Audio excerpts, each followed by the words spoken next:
playoffs. Philadelphia Union in the conference semifinals on Sunday, playing under a cloud of scandal within the organization. We're going to get to that today. The U.S. men's team, a couple of good wins. The World Cup starts to come into focus. The draw coming up in a few weeks, and we got two great guests to talk about it all coming up here on Brotherly Love FC. But first, Tom Loudon. Tom, lot to talk about. Start with the Philadelphia Union. Absolutely. Every week the wait is finally over after feels like forever, and it's basically been forever since they played the stoppage in the middle of a playoff. And then also the Union are getting ready today. They're having a bus tour around the city. We're hoping to show you some of that during the show today. So there's a lot to talk about. The boys in blue going to be at the Liberty Bell. Liberty Bell, Reading Terminal Market, City Hall, and make their way around Love Park down to the Art Museum. Getting into Sunday's game, so we definitely got a lot to talk about. Hopefully we'll have a chopper shot here coming up in a few minutes. But after a long break, the Union are back this Sunday. Conference semifinals against New York. Last time they played them, they walked away with a little bit of hardware, the Supporters Shield. Our first guest is someone who knows the game at a level that very few of us do. He's played more than 400 professional matches across England and Europe. Now he's one of the top tactical analysts covering Major League Soccer. You hear his voice on the MLS Season Pass. You've seen him break down the Philadelphia Union all season long. Thank you for joining us, Danny Higginbotham. Appreciate you coming in. No, it's my pleasure. My pleasure to come in. It's a great show, you know, and Philadelphia Union, they're doing really well. Really well set up the playoffs for us. Conference semifinals. First of all, we're just talking. This is a team that, by most outsiders, shouldn't be here. Yeah, and I'll be the first one to admit, start of the season, I did not see this coming. You know, and I've built a relationship with Bradley Carnell, and I've even said it to him. And you know, from his side of things, he didn't take any criticism from that whatsoever. It's just I didn't expect it. It's when you look at this team, it's all about the collective. It's not the individual brilliance. And they had a great start to the season, then everybody started questioning and saying, okay, well, when the hot weather comes and it's difficult to play with this intensity, are you going to be able to keep this going? And what Bradley Carnell has done really well with the squad, he's been able to rest players at specific times. And they're playing now, you would think it was the start of the season, the energy that they're playing with. And to go to Chicago and get the result that they did and do it in 2 games, yes, they've had a 3-week break. But this conference semi-final is going to be really interesting because NYC, they're a very, very good team. And in Pascal Janssen, I think they've got one of the best coaches in MLS. So when you talk about what Carnell brought to the team, obviously you said the rest factor, they're playing at a high level now. Is that the key, or is it a style thing that he brought that flipped things? Or is it the development of the younger players? Because we know the Union are always built around young guys before generally they go somewhere else. So like just a mix of everything? I think it's a mix of everything, but I think when you look at Bradley Carnell, I think where Philadelphia Union did their homework right, they've brought in a coach, a manager whose style to a certain extent suited the players, and it's gone into overdrive. And I think the first thing you have to do to win players over, because I've been in this position myself before, you can be in a dressing room and a manager can say to you, well, this is how we're going to play and we're going to do this, we're going to do that. You can say all the things you want to a player, but it's all about winning. When a player gets that winning feeling, when a player gets that winning mentality, then all of a sudden you believe everything that's told to you by the coach and you carry on, and that's what's happened. Bradley Carnell had a great start, an unbelievable start, which nobody expected, I don't think. The players have bought into it, and you can see, like I say, it's a word that I use quite a lot, but I always associate Philadelphia Union with the collective. It's not about the individual, it's about collective, and each player helps each other on the pitch, and they've just bought in. And you know, the supporters section as well, when you look at them, the biggest thing for me, and I go back to my time when I was playing in England, can you mirror the support? Can you mirror the area that the supporters are from? So in England we would call that working class, over here it's blue collar, and it resonates. The supporters resonate to the players and vice versa, and I think that's a huge thing as well.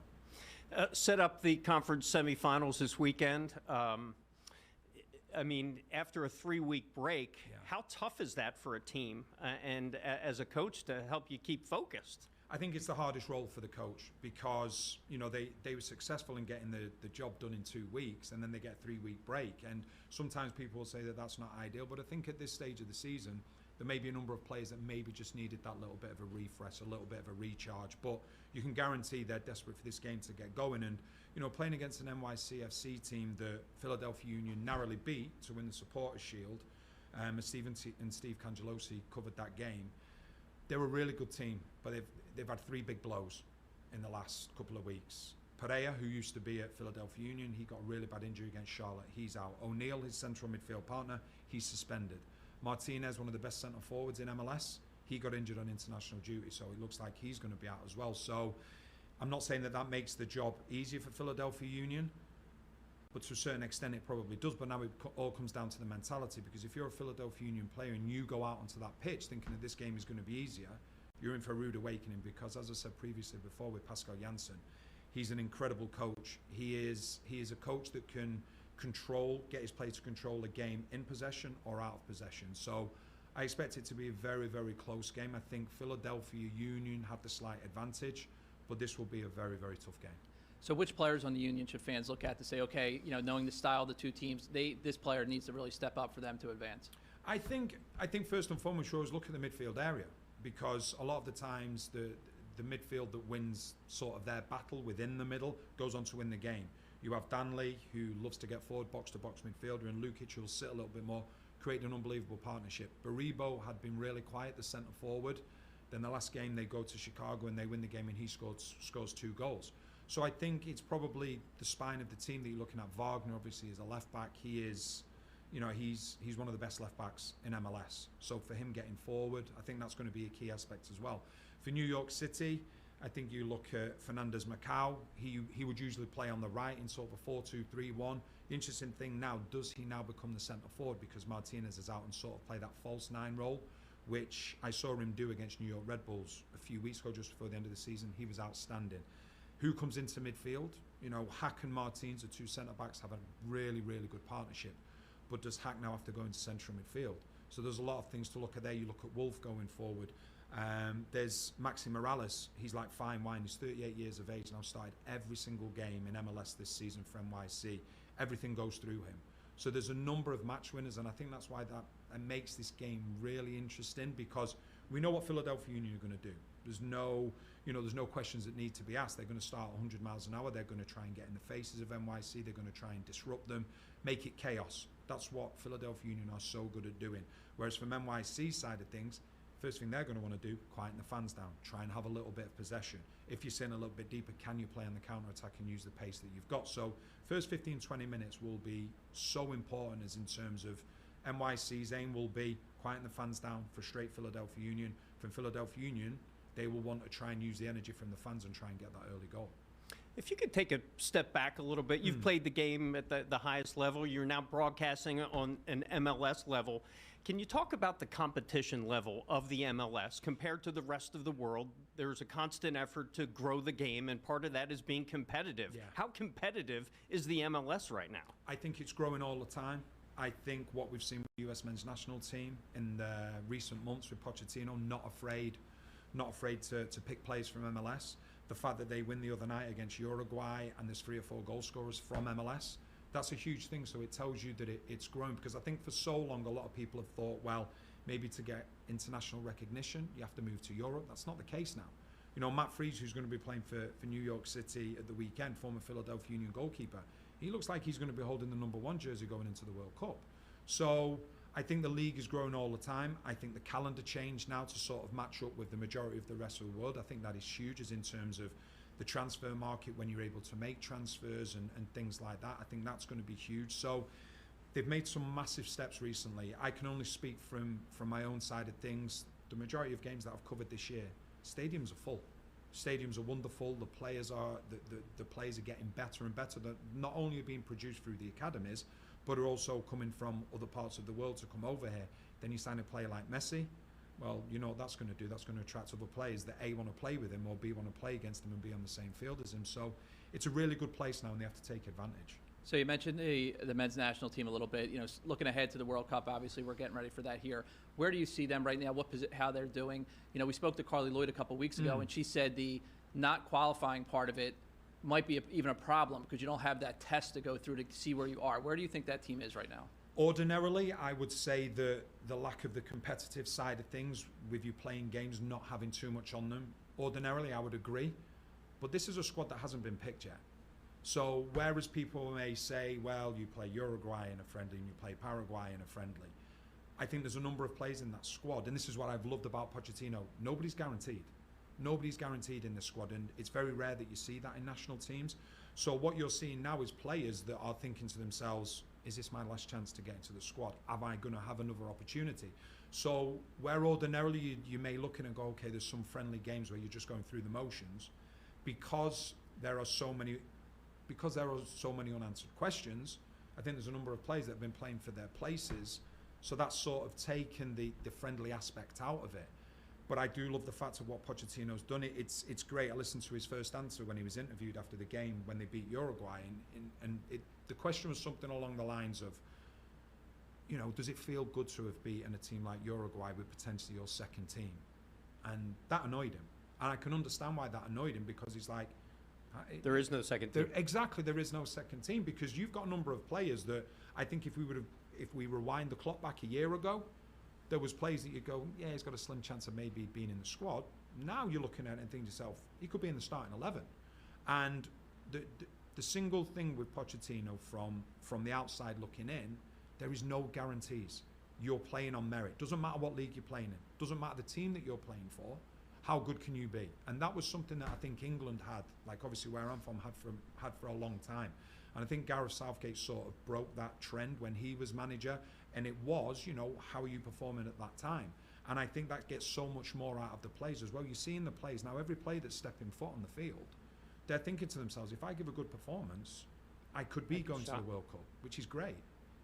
All right, Danny, thank you so much. I appreciate it. One more question. Yeah. First of all, I think soccer needs to be broadcast with an English accent. I think it just sounds better. Yeah. But real quick, you're from England. You Yes. live in the Philadelphia area Yes. now. What are your best thoughts about living in Philly? Biggest surprises? What do you like living here most? So when I first moved here, my wife is originally from Philadelphia. And when I first moved here, the amount of people that would come up to me and go, what do you think about Philadelphia people? Like sort of expecting to get like a negative response from me. I love Philadelphia people. It's the same as Manchester. It's working class, what you would call blue collar. It is a city where if you're prepared to run through a brick wall for the team that you play for, whether it be baseball, whether it be hockey, whether it be NFL, whether it be soccer, whether it be basketball, they're going to accept you. Right. You can lose a game, but as long as you've given everything that you've got, then you'll be accepted. And I love the fact of like what we would say in England, you can't pull the wool over people's eyes. You can't sort of try and pretend there's something there that's not. And it's the same like in England, especially the north of England. If you've got a player that's prepared to run through a brick wall, you get beat 2 or 3-0, everyone will be okay with that. It's when you try to pretend, it's when you try to sort of kid supporters, you can't do that in Philadelphia. And that for me is what I love about it, because that resonates with me and the individual that I am and where I'm from in Manchester in England as well. All right, Danny Higginbotham, thank you so much for coming in. Appreciate it. Hope you come back. I will do, definitely. We'll so hopefully see you at the stadium on Sunday. Go Union. And we'll be coming back. Another mind who knows the Union, plugged in, Jonathan Tannenwald joining us, Union beat writer for the Philadelphia Inquirer. Don't go away. Brotherly Love FC continues after the break. Welcome back to Brotherly Love FC. Our next guest, his full-time job is to cover the Philadelphia Union and soccer here in Philadelphia. If you follow soccer in this city, no doubt you've read his stuff. He's got a lot to write about these days. Please welcome Jonathan Tannenwald, Union beat writer for the Philadelphia Inquirer. Thanks very much for having me. You've been busy lately, huh? Just a little, yeah. Let's start with Union playoffs. That's the hot story, and we may have to interrupt you because we got a pep rally going on. Philadelphia Union on a bus tour right now. But your take on the Union, I guess the first question is that we've been asking everyone, including players, did you expect them to be in the position they are this weekend? I did not, and I'll be the first to put up my hand and say I did not. I did not think they'd finish first league-wide this year. I think it is a testament to Bradley Carnell's work as the manager. I think it is a testament to guys like Danley Jean-Jacques and Jovan Lukic bringing some steel back to the midfield. They've gotten some luck from elsewhere in the league. I don't think that's a question. I think there was a point in time where I thought Miami would run them down at the end of the season, but they tripped up because their guys, including Messi, were getting tired. And now we're going to see what happens over these next 3 weeks. If they beat New York, then they get Cincinnati or Miami here. A shot to try to beat Messi for the first time. They've never done it. Could be Thomas Mueller's Vancouver, Son Heung-min's LAFC in the final for whoever gets there. That's a lot of really tough tests, but the reward for finishing first in the regular season is you get all these games at home. So we talked a lot about the gap with people about how that could impact being rusty or whatever, but something you just mentioned interests me. Do you think actually having this break hurts the Union more because the other teams who are older are getting a chance to like get their legs under them a little bit?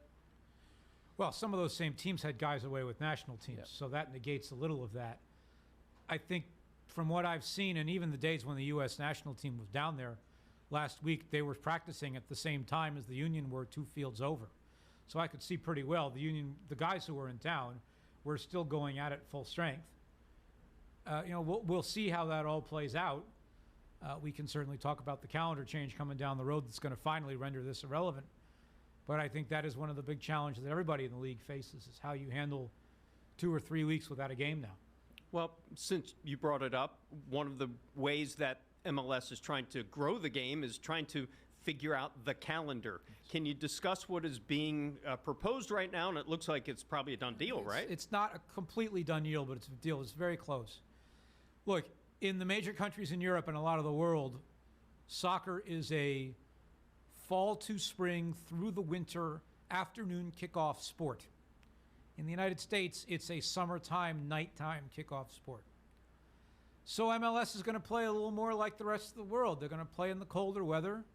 I hope they're going to play a lot more afternoon games than they have, which will not only let fans be in the stands when the sun's out, but will also, I think, get a few more eyeballs worldwide and in Europe and so on the league. If you think about, a 2:30 kickoff at Subaru Park is 7:30 p.m. in London and 8:30 in France and Germany and Italy and a lot of other places where you want people to be watching your games. So I think all these things are beneficial. I do think we all know, whether here in Philadelphia or down in Texas or Florida or wherever it may be, how hot it gets in the summer these days. Probably a little too hot for anyone's good health. It gets real cold in the winter, though. Well, but you get the thunderstorms too and all this other stuff. And as I said, it's one thing here, but in Texas and Florida and other places in the country, it gets brutal in Nashville and Charlotte, as we saw during the Club World Cup, in St. Louis. Even in a place like Portland, Oregon, it can get up to 100 degrees in the summer now. It's not great. And the reason why they're doing it is to match, you say, the transfer. Yes.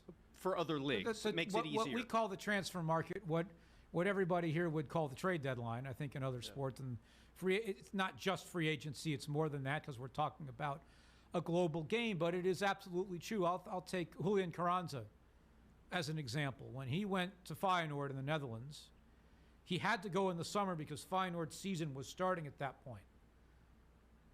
And so if the Union had been able to sell him at a time that was both there and the buying club's off-season, it would have been a lot easier, I think, to negotiate a deal that would have made everybody happy and made everybody some money. Guys leave during the summer. The Union have gotten a little lucky. If you think about their 2 most famous transfer deals, Brendan Aronson and Mark McKenzie, they got lucky that they were able to make those work in the winter. A lot of other teams around the league have had to struggle with, I'm getting an $8, $9, $10 million offer for my star player in July and August, but I want to make a playoff run. What do I do? This is going to fix that finally, and that's a big deal. I'll mention one other thing, too, when we talk about the timing.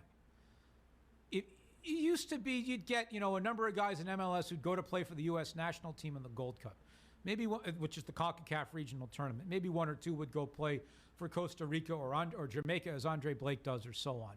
Now you've got guys who play in the Euros. You've got guys who play South America in the Copa America. You've got the Olympics. You've got a Gold Cup every 2 years, a Club World Cup, a World Cup. Now you're in a situation where MLS is not going to have to worry about losing 60 or 70 guys for a month in the middle of the season.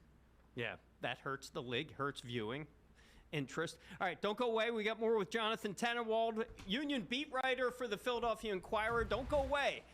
Brotherly Love FC continues after the break.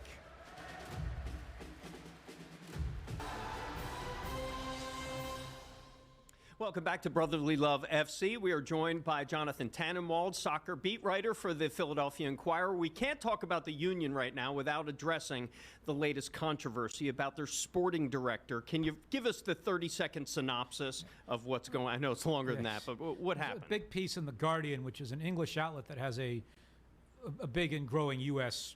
presence now. The reporter's based over here in the U.S. He did a big piece, well, a long list of allegations against Ernst Tanner of various sexist and racist and homophobic comments toward a wide range of people in soccer over the years, referees, coaches, so on. It's not good. It's still accusations for now. There's an investigation with the league. There's been conversations between the league and the MLS Players Association, but it's not good. He was placed on leave with the Union. Real quick, can it affect the team right now? I don't know. I was down at practice this morning, a couple hours before we recorded this, and I think if he'd only been looking at the field, he wouldn't have seen it, but haven't really had the chance to ask, admittedly, at this point. All right. Do we have a highlight? Yeah, sure. We do have a highlight. Real quick highlight. We love starting the youth highlights here from our friends at Steel United, the 2010 Premier Team. This is Pace Clayton. You'll see the ball get to him right outside the 18 here on the top of the box. Nice. Top corner, off the post and in. 2010 boy right there. So you figure it's about 15 years old. That's a heck of a shot. So great job by Pace, and thanks to our friends from Steel United for sending that in. And as always, send us your highlights on Instagram, Brotherly_Love FC. We love showing them off each week here on the show. Yeah, you want your highlight? We got it right here on Brotherly Love FC. Once again, we're joined by Jonathan Tannenwald, soccer beat writer for the Philadelphia Inquirer. Jonathan, we got a couple minutes left. I want to get your thoughts on soccer in general here in the city. You're plugged in. You know the Philly. You got all the others. What is the state of soccer fandom in Philly right now? Look, I've been covering the sport for over 20 years here and elsewhere, and it's remarkable to see how much it's grown in the time that I've lived here. With the Union, with the national teams, with people who go to the bars all over Center City and Fishtown and whatnot on Saturday mornings to watch the Premier League or Barcelona or Real Madrid or whatever it may be. You know, it hasn't cracked the code all the way in terms of being seen alongside the big four sports, but it's come a far, far way from where it used to be. So we just saw one of the youth highlights. Talk about the growth of the impact players coming out of this area. I mean, you see them over the national team from the Union Academy. You know, has that surprised you at all, or is there something that you see that's common with all these guys? I think the commonality of all the big guys who've come out of here is that they've almost all come through the Union, and the Union deserve an enormous amount of credit for not just the quantity of players that they've produced for the national team program, senior level all the way down through the youth teams, but the quality of them in lots of different ways. You ask around the country right now which team is the best at developing young American talent. They'll all tell you it's the Union. It's a testament to a whole lot of people who've done a whole lot of work, obviously to the players themselves, to their families, to the whole work that they've put in. But I think when the national team came back here last week, that was finally, because the men had not played here for 6 years.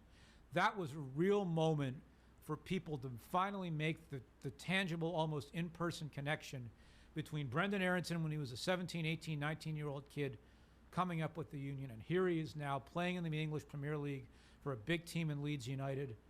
Feels a little distant sometimes because you only see him on TV. Now he's home training on the fields of his old club, playing in that stadium again. That makes it feel even more real for a lot of people. Heck of a story. But finally, we have about a minute left. Your quick thoughts on the World Cup coming to Philly next year. What's it going to be like here in Philly? How big is it going to be, and how will it grow the game? It's huge. I think they got a very good taste of it during the Club World Cup this past summer, of the cultural side of it, which was the kind of stuff I'd been waiting a long time to see in this town, the Brazilian fans, all the stuff like that. I think it's going to do wonders for Philadelphia on the international stage. Obviously, there's a lot, both soccer-wise and otherwise, as we know, that still has to play out, and we don't know where it's going to go. But I think it has the potential to be a huge, huge deal in the city and for the city's reputation. All right. Who are you hoping for in the draw? Who would you like to see play here? I'm going to say my personal hope is that I'm traveling with the U.S. team.